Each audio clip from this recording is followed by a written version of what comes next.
In the morning sun where the flowers bloom, colors burst like a painter's dream come true. Roses red and violets blue, every petal whispers something new. From tiny seeds to trees so grand, every leaf and bird, it's all at hand. Hello, hello plant, welcome to the show, where every flower tells a story. Watch them grow. Hello, hello plant, in every shade and hue, for every heart and every hand, we've got something for you. Indoor greens and outdoor scenes, design your space, let your garden dreams glide. Personal touch with our garden design, free sessions to blend within your budget line. From tiny seeds to trees so grand, every leaf and bird, it's all at hand. Hello, hello plant, welcome to the show, where every flower tells a story. Watch them grow. Hello, hello plant, in every shade and hue, for every heart and every hand, we've got something for you. Now everybody, let's say hello, hello, hello, hello, hello, hello, hello, hello. Hello, hello plant, welcome to the show, where every flower tells a story. Watch them grow. Hello, hello plant, in every shade and hue, for every heart and every hand, we've got something for you, just for you.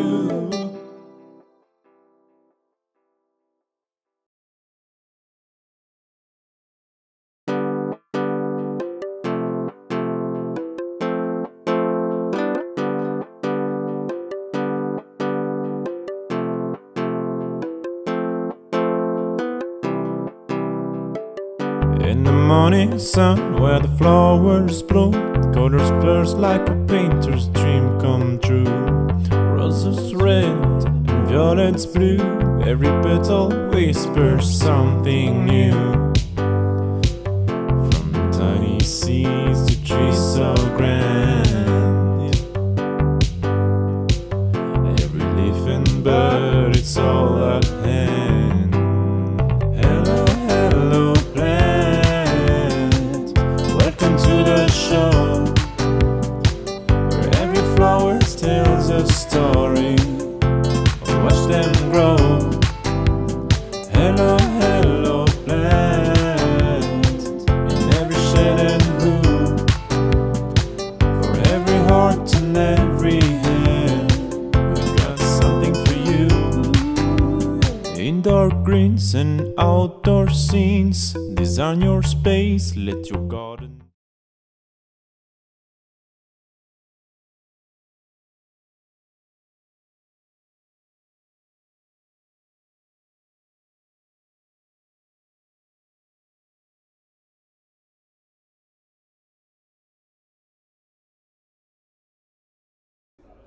Hi everyone, and welcome back to our live Q&A. If you've been coming here for a while, you know what these are, but if you're new here, welcome.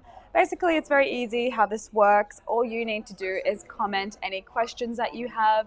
Now, this could be everything from maybe one of your trees are dying, maybe you're struggling with a particular plant, or maybe you're just curious to learn more about something like what kind of trees are best for autumn color.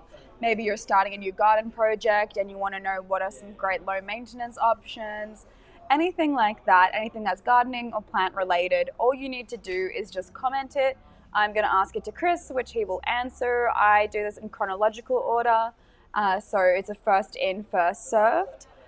So we run these for 45 minutes, and unfortunately we don't always get to every question. So if you want to make sure that your question is going to get answered, you definitely want to get in quickly. Before we get started, Chris, do you want to tell them about the live sale that we're doing this Friday? Okay, first of all, we've done a live sale last Friday, and we did cottage plants really cheaply, and we did autumn colour, and we did autumn colour for everybody. So you got autumn colour, for everybody, and then we did Japanese style plants, and that sale is still on until this Friday, and then this Friday that sale will finish. So if you wanted to take a look at that, you can go to our page and have a look at that. The current sale that's on right now, but on Friday, a brand new sale starts, and what we're bringing you is low maintenance plants. I'm picking out 100 of the best low maintenance plants that are self-shaping, hardy, persistent, likely to last for years. So sort of hardy, persistent, self-shaping plants that you can plant and have a beautiful garden with very low maintenance. And so coming to this, even if you don't buy anything, if you come to my low maintenance thing and you see the rationale for choosing those 100 plants, you're going to find it educational if you want to have a low maintenance garden. You'll get some ideas that'll help you with your low maintenance garden. So for ideas to help you with the low maintenance garden, join me this Friday, and there'll be some great bargains, all low maintenance. So get into low maintenance. Be with me on Friday, 12 o'clock on your favourite platform. Exactly. All right, we're going to get straight into these questions, starting with Wheatland Cottage's question. Just wondering if you deliver to the Wimmera, Victoria. To where about Wimmera? Wimmera, sorry. We can. We look with a really big order. We take a van or truck out there, but we deliver with Van Berkels. If it's just a small lot of stuff, we can deliver via Van Berkels plant transport to your door. So yes, we can get it out to the Wimmera. Amazing. Next one is from Sam. Would like some advice on types of hedge options that thrive in heavy clay soil with poor drainage. Preferably native, and need something that acts as a privacy screen / windbreaker for veggie patch. Okay, it's a tough one because wet feet and everything, wet feet, clay soil, it's all a recipe for disaster. But the thing that comes to my mind is Callistemon Slim. Callistemons are great in heavy clay soil and great in conditions that can become very wet. And the Callistemon Slim is very dense and bushy and tight. It grows up nice and tall and narrow. Beautiful red flowers, lovely plant. And people could Google, take a look at Callistemon Slim, but for heavy soil and wet feet, I'd go Callistemon Slim. Perfect. All right. What are some great autumn flowers to be planting right now? So plants that are flowering in autumn. Actually, one of the nicest things is your Japanese anemone, and they come in whites and pinks, and there's some new varieties on the market this year, and they've become more interesting than ever. So Japanese anemone just come into flower in the last week or so. I've been looking for a nice patch of them so I could go make a video about them. But Japanese anemone, one of my favourites for autumn. Also, I noticed that what normally comes out really good at this time of year is your what is it? Your Cape plumbago. Your plumbagos, I've been noticing beautiful bushes and hedges of plumbago, and I was thinking the other day, what a wonderful autumn flower. And you can grow them cut them into a ball, cut them into a hedge, just have them as a beautiful shape of plumbago. And plumbagos, you can get them in a sort of a powerful purpley blue, a beautiful pastel blue, and pure white. So they're wonderful for a bit of autumn colour. And the other thing that's just started to happen is just like this week, I'm noticing some Sasanqua camellias starting to flower. And Sasanqua camellias are great because they're going to flower for another 3 months or 4 months. So Sasanqua camellias, beautiful autumn flowers. So that's 3 wonderful autumn flowers for you. Beautiful. All right, next one from Kim. Do I need to prune my Daphne plants before winter? I fertilized on the weekend. No. I think wait till after they flower in late winter or spring. Let them keep their leaves and keep everything there, and then after they finish flowering, you've got all your new buds and shoots, and that would be just then you could sort of carefully choose and cut them to nice little buds or shoots. I'd imagine it would be mid to late August to be the best time. Yeah. Next one is I need a screening option that is very fast growing. What are some options? One of the best screening options, and you wouldn't want to put it right near your house or near your septic system or anything like that, very aggressive root system, but evergreen alders. You can buy a little evergreen alder, 50 centimetres tall, and you grow it 5 metres in a year. Now that sounds like a mistake or not true, but it's true. They're evergreen alders. Give them have them mulched and not sitting in the lawn, or amongst lawn or weeds, and give them heaps of water. Don't let them ever run dry for a second, and you can grow a 5 metre screen in 1 year. One of the fastest, and what's interesting is after the second year they slow right down, and they're not even a big tree in the end. So that would be one of the fastest, but they do have a very aggressive root system, and you wouldn't do that real close to the house.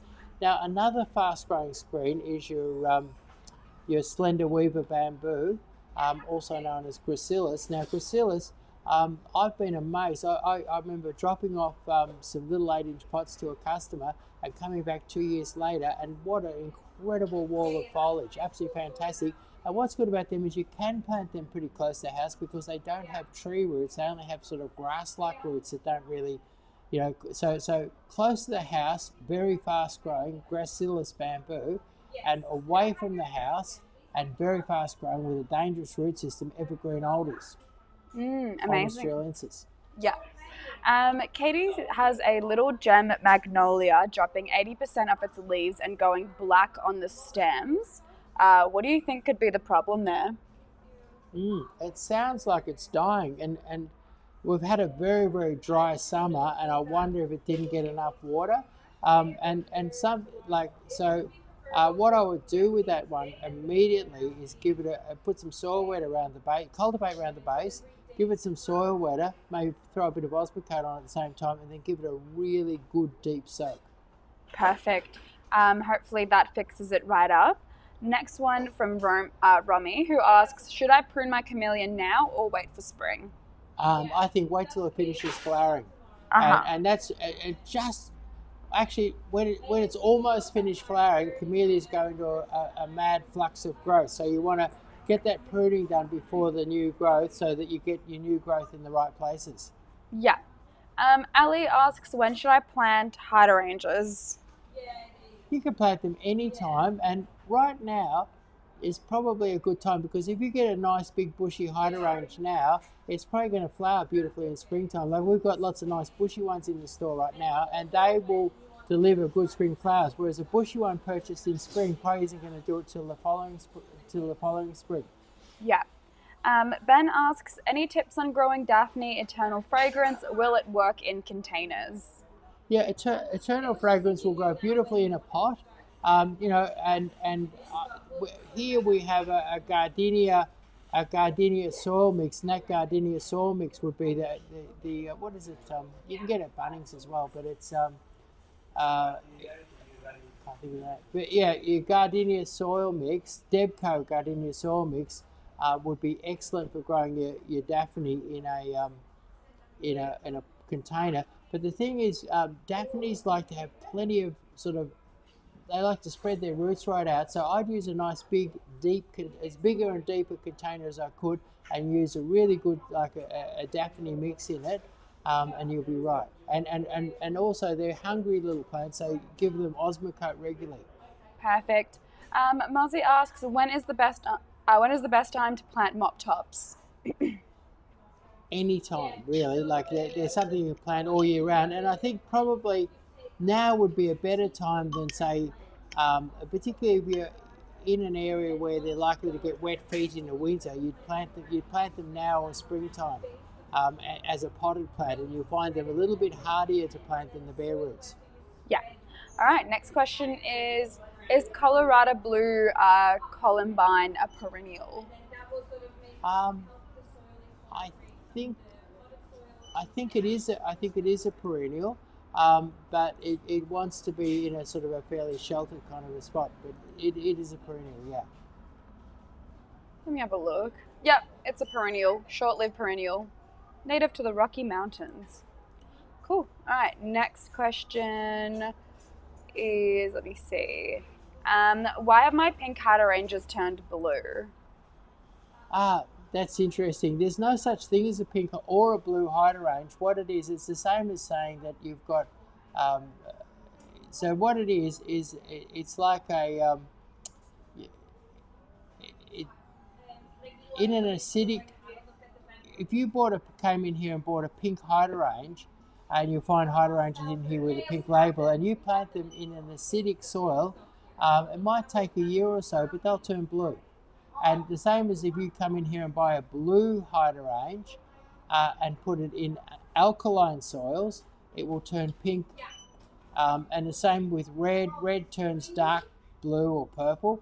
And so basically the hydrangeas don't really have their own colour. They just reflect the pH of the soil that they're in. So if you wanted to have pink or red hydrangeas and they were blue, and you can walk around your neighbourhood and work out what the acidity is of your, or alkalinity is of your neighbourhood. If all the hydrangeas in your neighbourhood are blue, then you're in acid soils. And if all the hydrangeas in your neighbourhood are pinks and reds, then you've got alkaline soil. So, and then if you wanted to change that, you go into, I don't sell it here, but you can go into Bunnings and you can buy the bluing material, the little boxes of blue stuff for your hydrangeas, and you put that onto your red hydrangeas and it'll turn them blue.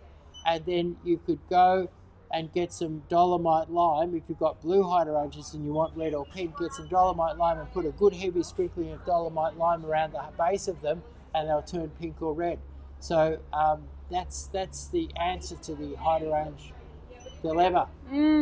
Yeah, pretty wonderful actually how you can just change the color of hydrangeas. Not really many other plants you can do that with. Next one is from Jed. Want to sell a property and plant hedges around an ugly fence? Some shade, some sun. What's the most cost-effective way to plant and be ready in for 3 months' time? Which hedge would you recommend? Okay, so if I had a mixture of shade and sun, and we can get you some good size ones at a good price. If I had a mixture of shade and sun, I would use sweet viburnum, because sweet viburnum thrives in the shade and thrives in the sun. They're a fast-growing plant, and you can get fairly big ones quite cheaply. Amazing. In fact, we've got So your sweet viburnum is really the answer. And if you had a chat with me, we'll work out the best price and size and everything like that. Yeah, exactly. And also, we do have a video up about sweet viburnum where you can see it along. It's quite a nice-looking fence, but you can see it next to a fence. And there is, in the area that it's in, is part shade, part sun. So you can really see that continuous uniformity of really nice lush foliage.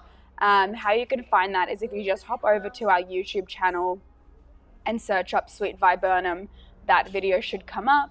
And that kind of goes for any of our content. Any plant that we're really talking about here, it's most likely we've probably done a video on it, just because we've done so many videos. So you can hop over to our YouTube channel and look up that plant name, and then you can find any videos that we've done on that particular plant. Let's see. Next one is any home remedy to kill mealybugs.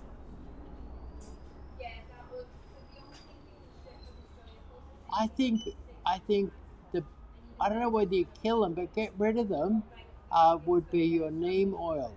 Neem oil makes things, it's a terrible flavour, and it makes things unedible. And so neem oil would be a natural, non-toxic, it's a funny thing, it's safe for everything except having around pregnant women. So as long as you're not pregnant, it's a completely safe thing to use. Amazing. Next one is, what are the best edible plants to be planting right now? You can still plant lettuces and things like that, but your greens, and also some winter peas like your snow peas. But right now the best things to be planting is your cabbage, your cauliflower, your broccoli, all those great winter greens, your silver beet, I don't know if I said spinach before, but silver beet spinach, all of those green things, great to go in right now. Amazing.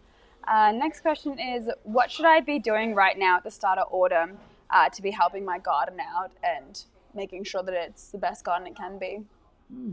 Okay, we're just starting to rain. We've had a long dry season. If I had trees that were stressed, I would be giving them a good deep soak. I've had the hose dripping on various different trees in the garden the last few weeks out the front, just sort of drip, drip, drip, so that we get the moisture down deep to them.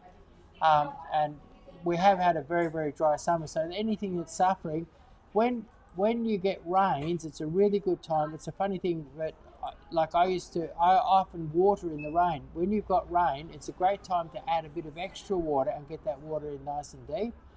So any sort of stressed bushes or trees, I'd get them nice and moist. It's also a great time to be fertilizing. So getting some fertilizer in, getting some water in, and also getting on top of the weeds. Like I'm a great believer in hoeing my weeds, and how just getting them. And if they're little tiny weeds, I just hoe them and leave them there. If they're big weeds, I'll rake them up and clean them up. So I guess get in, clean up your weeds, fertilize, and use the rain as a sort of a way of getting some, with extra water, get some water in nice and deep for anything that's a bit stressed and dry from a long hot summer. Yeah, amazing. How can you tell if a tree is stressed, would you say, for those who need that water a bit more? Yeah. If it's a deciduous tree, the leaves will be starting to colour early. And I've got birches that I let get a bit dry, and also when plants are dry like that, they tend to, if a plant suddenly has no water, it tends to die from the top down. But when it has not quite enough water every day for a long time, the leaves tend to die from the inside at the bottom and work their way up. Very interesting. Yeah. So basically,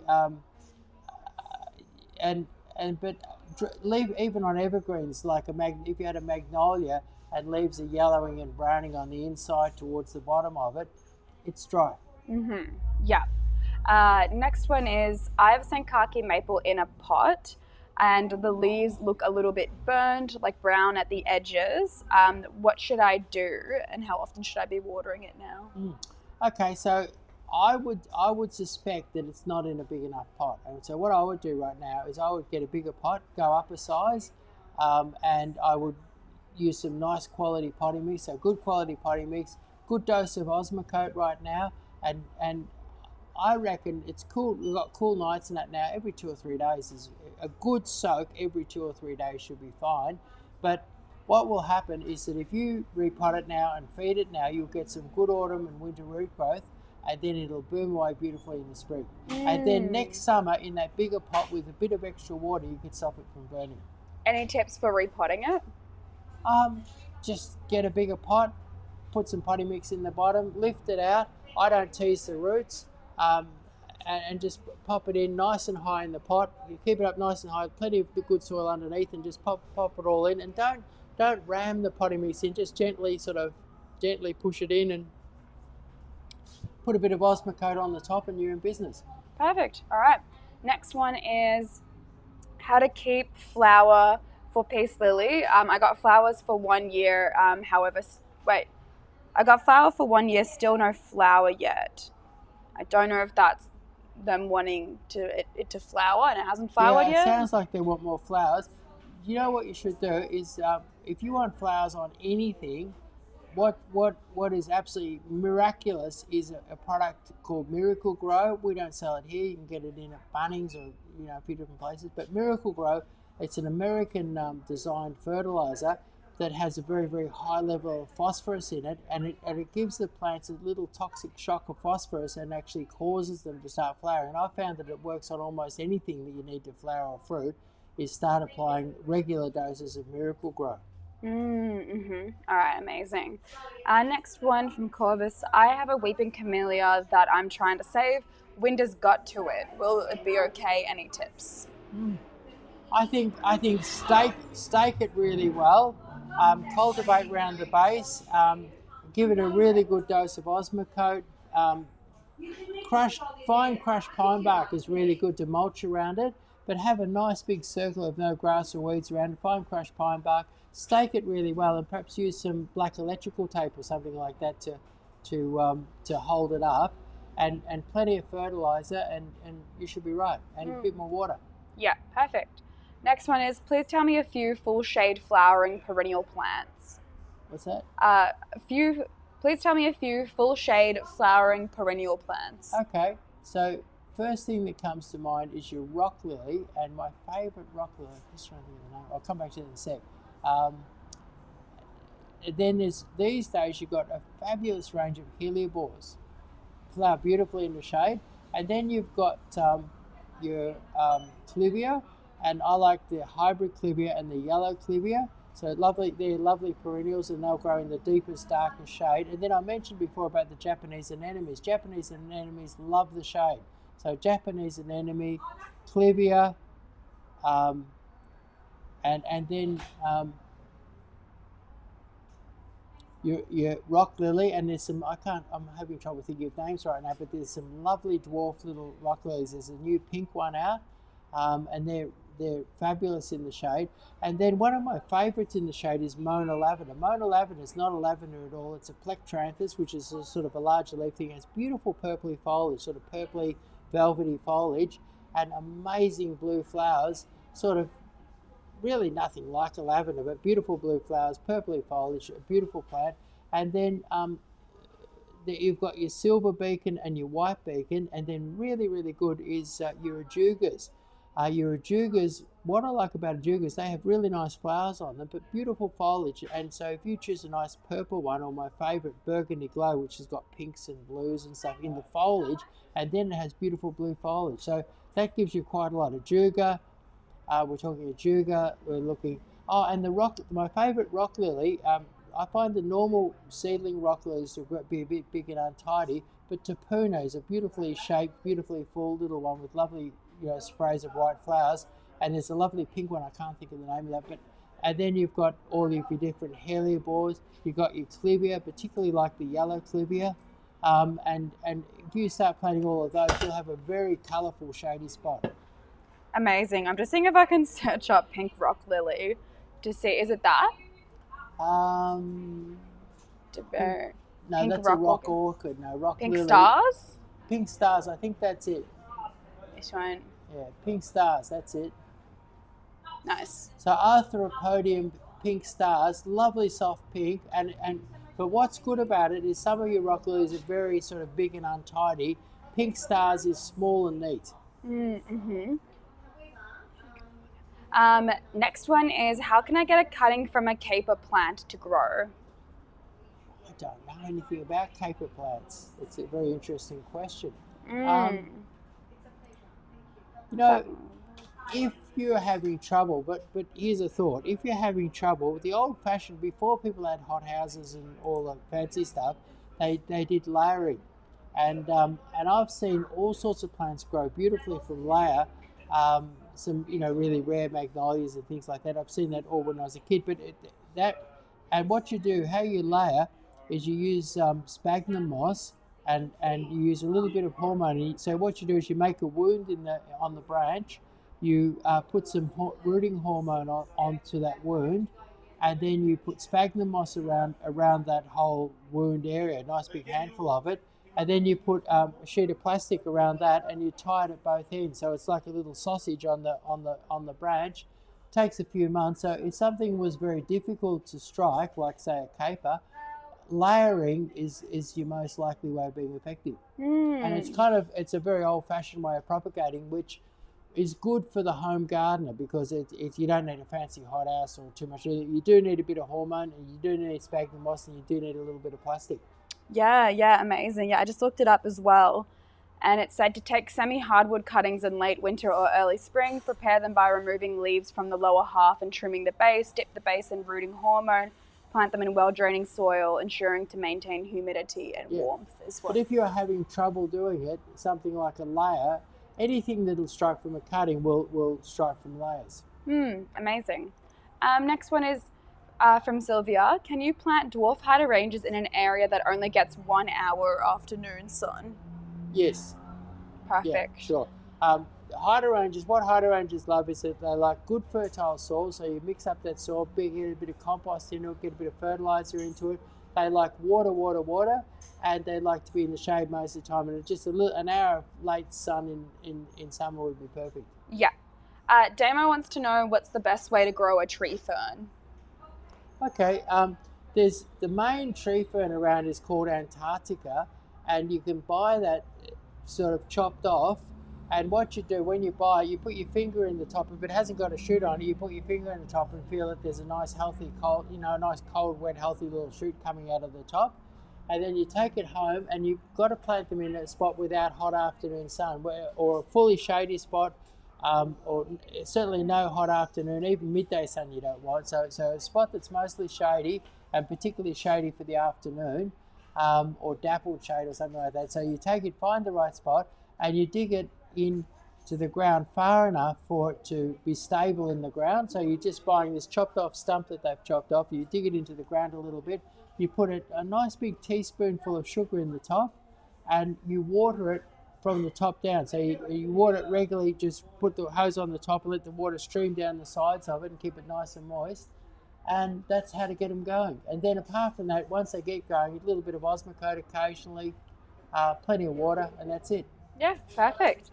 Amy would like to know if you have any ideas on a beautiful, preferably flower perennial for ground cover in shade. Ground cover in shade. Well, we'll just talk about that.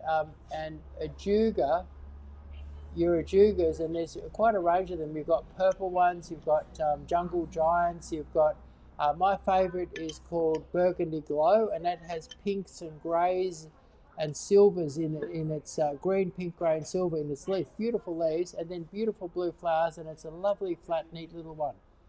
Amazing. All right, next question is any native Australian hedges that would be similar to something like Japanese box? No worries at all. Oh no, these are not yours. Yeah, I know. Okay, yeah. Those are, yeah. I reckon there would be.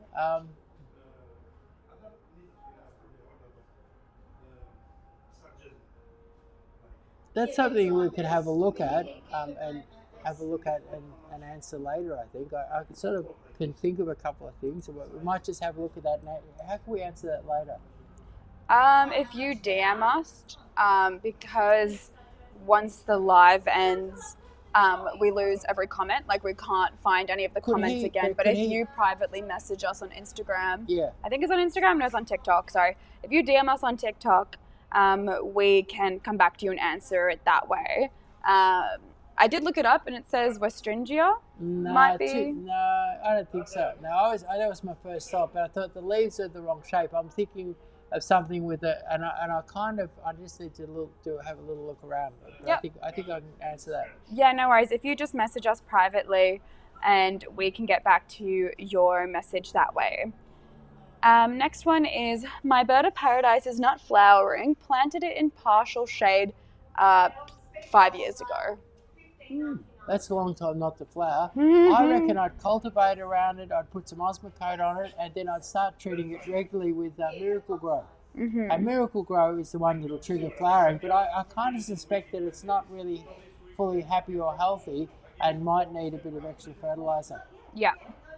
Next question is, do you ship to Sydney? Yeah.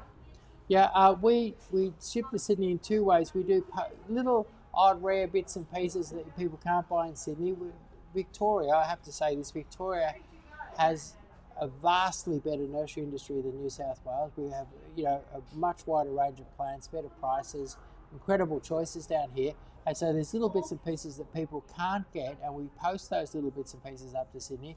And then for somebody wanting a large order, like a garden lot, because the prices are so high and the range is not so good in Sydney, a lot of people buy like a pallet lot, and we ship it up with a trucking company, and we can do and you do your front garden with a pallet of plants, and our staff here can quote it up for you. You can even go on Zoom and get a garden design and buy a pallet load of plants, so you can get a free garden design and get your plants and we do ship to Sydney. Yeah, incredible. Next one from Amy. Any ideas for privacy fence line trees that don't grow too big and put on a show?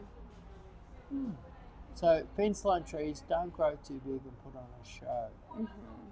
Okay, so my first thought is Prunus Oakville. Prunus Oakville starts off in spring, almost in August, say. It starts off in August with amazing, brilliant white flowers with just the tiniest blush of pink in them, like really, really pretty, covered in blossom. And then as the blossom fades, beautiful dark purple leaves emerge in amongst the blossom, and so you get this lovely soft pink and purple mixed together, and then they turn nice and dark purple, and they're a very compact, tall, narrow kind of a tree. So you've got purple foliage all through the summer and into the autumn, beautiful blossom in the springtime, and so really a very colourful and nice, and because they're tall and narrow, they're great for putting along a fence line. Perfect. Next one from Kathy. How do I grow Japanese black pines in the ground? I keep killing mine. I found them really hardy and easy to grow, but and I've grown them in the ground.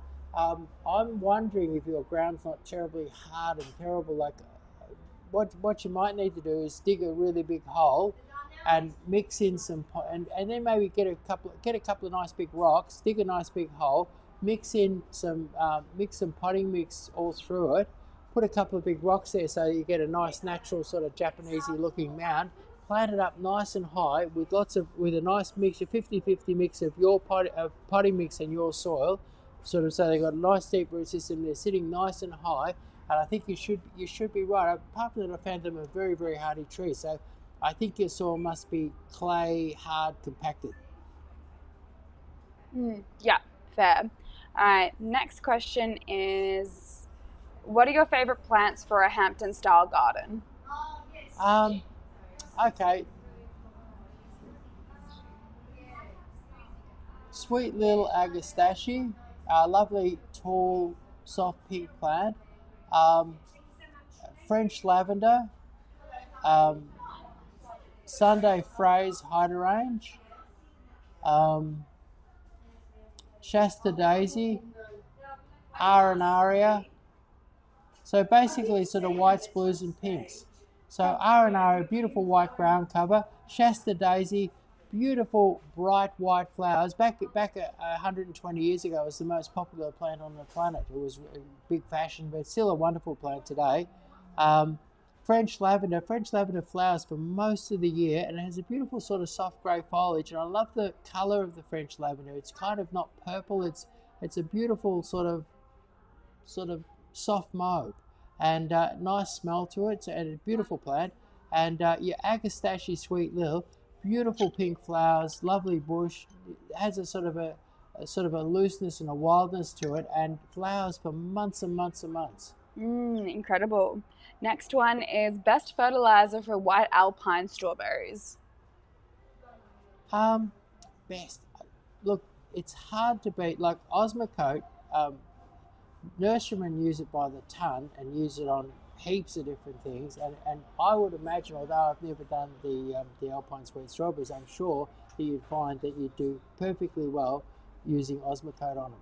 And it's a nice safe thing. You can't overdo it because it sort of comes out slowly out of the little pills. Yeah, amazing.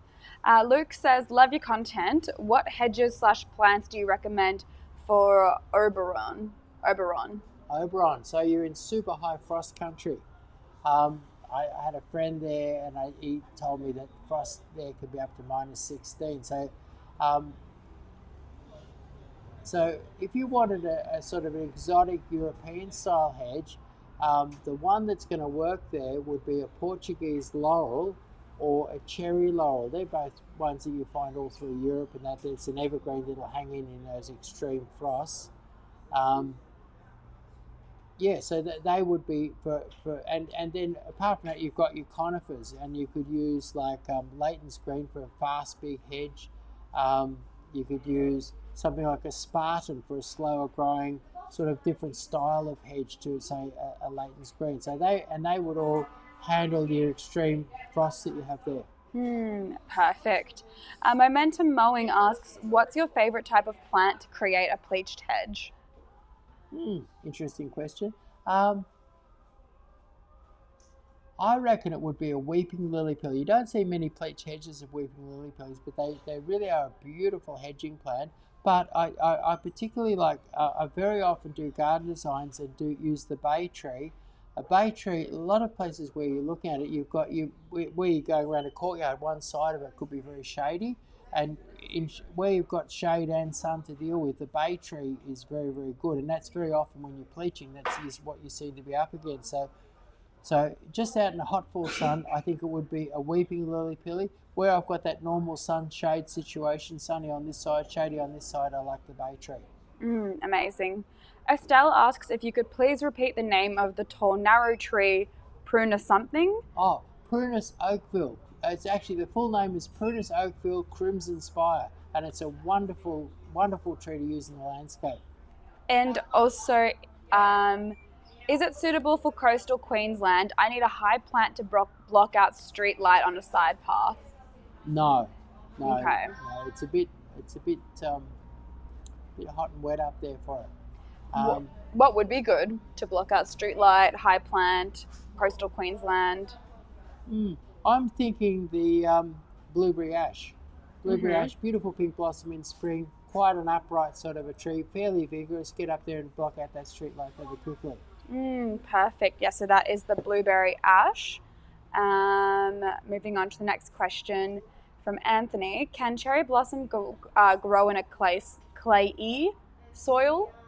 Yes, but to get them going, you really need to dig a big hole, a really big hole, mix in some potting mix, finish it off in a bit of mound, plant them nice and high with lots of loose soil underneath them, and keep them well fertilised and watered. Yeah. And so sorry. We'll be done in like 5 minutes. Yeah. Kathy asks, what hardy junipers would you recommend for cloud pruning? Cloud pruning. Probably the most flexible of all would be your juniper Spartan. And that's also fairly vigorous, and we have them here cut into beautiful spirals, but you could certainly cloud prune them, and because they're quite vigorous, they'd be pretty good. Amazing. All right. Kel asks, I have three pineapple growing. Any tips for growing What's that? pineapples? They're Yep. growing 3 pineapples. Any tips? They love hot sun, water, and plenty of fertilizer. So keep the water up to them, get them in as much hot sun as you can, and keep them really well fertilized. Perfect. And just like I said before, we only have 5 minutes left. So if you have any questions, make sure to get them in now. Or you can join our live next Monday, same time, 12 p.m. to 12:45. But yeah, if there's any questions that you want answered today, comment them below now. Just while I'm waiting for the last questions to roll in, do you want to tell any newcomers about our sale on Friday? Okay, so on Friday we're going to have a sale, but this sale is really going to be a little bit educational. What we're doing is I've picked out 100 of the best low maintenance plants. So 100 low maintenance plants, and I'm doing all different categories. I'm doing native, I'm doing ground cover, I'm doing borders and hedges, I'm doing standards. And basically from this you'll learn, if you come to it, there's going to be lots of specials, lots of plants on bargain, but what you'll be able to do is you'll be able to learn how to put together, just from the information in there, you'll learn how to put together a low maintenance garden for yourself.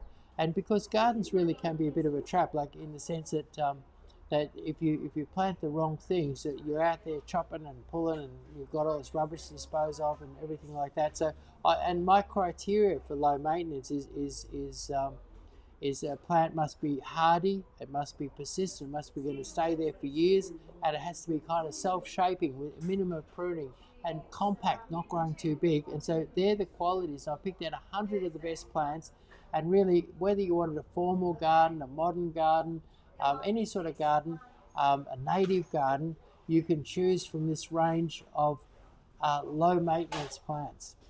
Perfect. Anthony would like to know if your team would help me install the cherry blossom in Wollert, and what is the best time to do it? Now's a great time, and we have staff here that do a bit of weekend work, and we can give you, so you could buy your cherry tree, and then I'll give you the name of somebody one of the staff here who are used to planting cherry trees and doing that type of work who can do the planting for you.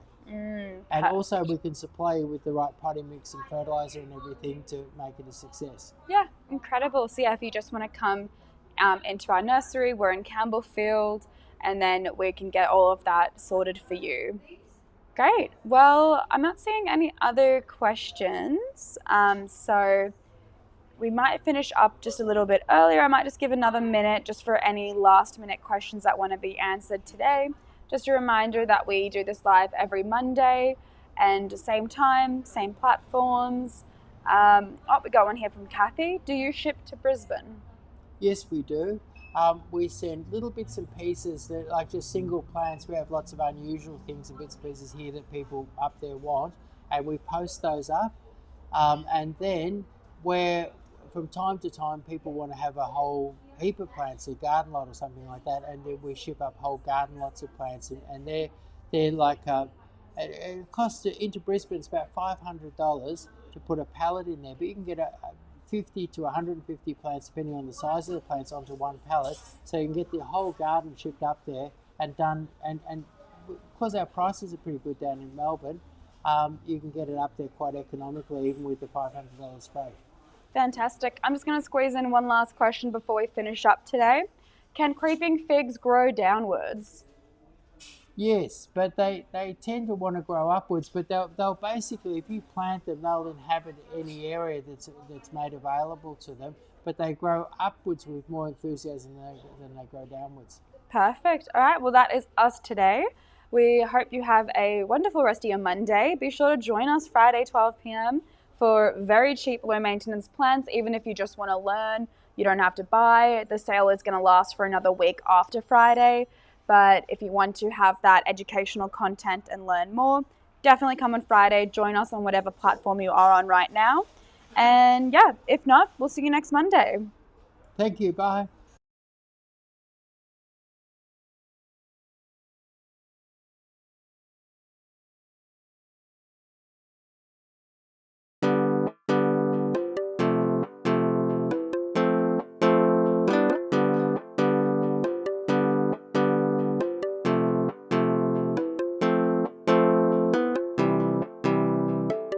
In the morning sun where the flowers bloom, colors burst like a painter's dream come true.